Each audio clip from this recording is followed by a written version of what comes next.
Сәлем достар, бүгін біз ортасында банан мен шоколад араласқан начинкасы бар блини дайындаймыз. Алдымен менің видеомды көрмес бұрын лайк басып, тіркеліп қоңыраушаны басып қойыңыздар. Бізге керекті заттар 2 жұмыртқа, ұн және жылы сүт, жылы айран, сұйық май, тұз, қант қажет болады. Алдымен ұнымыз бен разрахительді осылай бір-бірімен араластырып аламыз. 2 жұмыртқамызды ыдысымызға саламыз. Жұмыртқамыз кішкентай болса, 3 жұмыртқа пайдаланыңыздар. Содан соң үстіне қант және де тұз салып, жақсылап араластырамыз.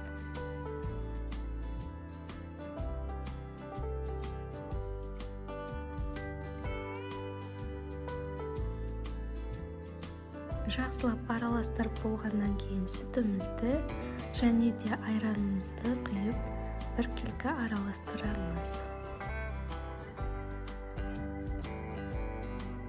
Оның үстіне ситадан өткізілген ұнымызды саламыз. Осылайша араластыра отырып, сүтімізді, айранымызды және де ұнымызды біртіндеп салып отырамыз.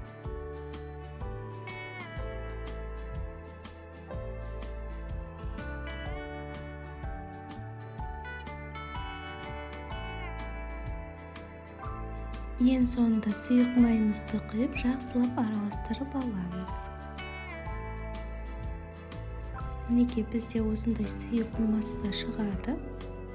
Енді біз салмасына банан және де мен нутелла шоколадын пайдаландым. Бананымызды алдымен осылай бөліктерге бөліп алып, шанышқының көмегімен езіп шығамыз.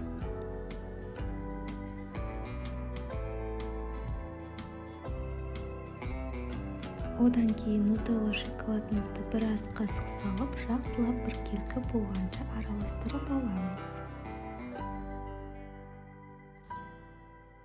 Міне бізде осындай болып шығады. Енді біз блинімізді пісіреміз. Жақсылап блиніміздің 2 жағын қызартып аламыз. Блиннің құрамында сұйық май болғандықтан мен табаға сұйық майды жақпадым.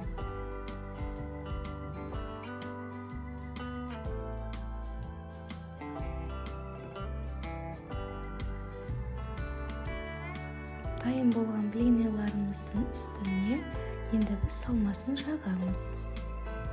Мен салмасына банан мен нутелланы араластырып жаққанды жөн көрдім. Дәмі де өте ерекше болып шықты. Сіздер өздеріңіздің қалауларыңыз бойынша істесеңіздер болады. Бірақ өткөшонканы сіздерге салмасы ретінде жағуға кеңес етпеймін. Себебі ол сұйық масса болғандықтан сыртына шығып, ағып кетеді. Мінеке біздің блиниларымыз дайын болды. Дәмі өте ерекше болып шықты. Мен осылай бөліктерге бөліп алғанды жөн көрдім.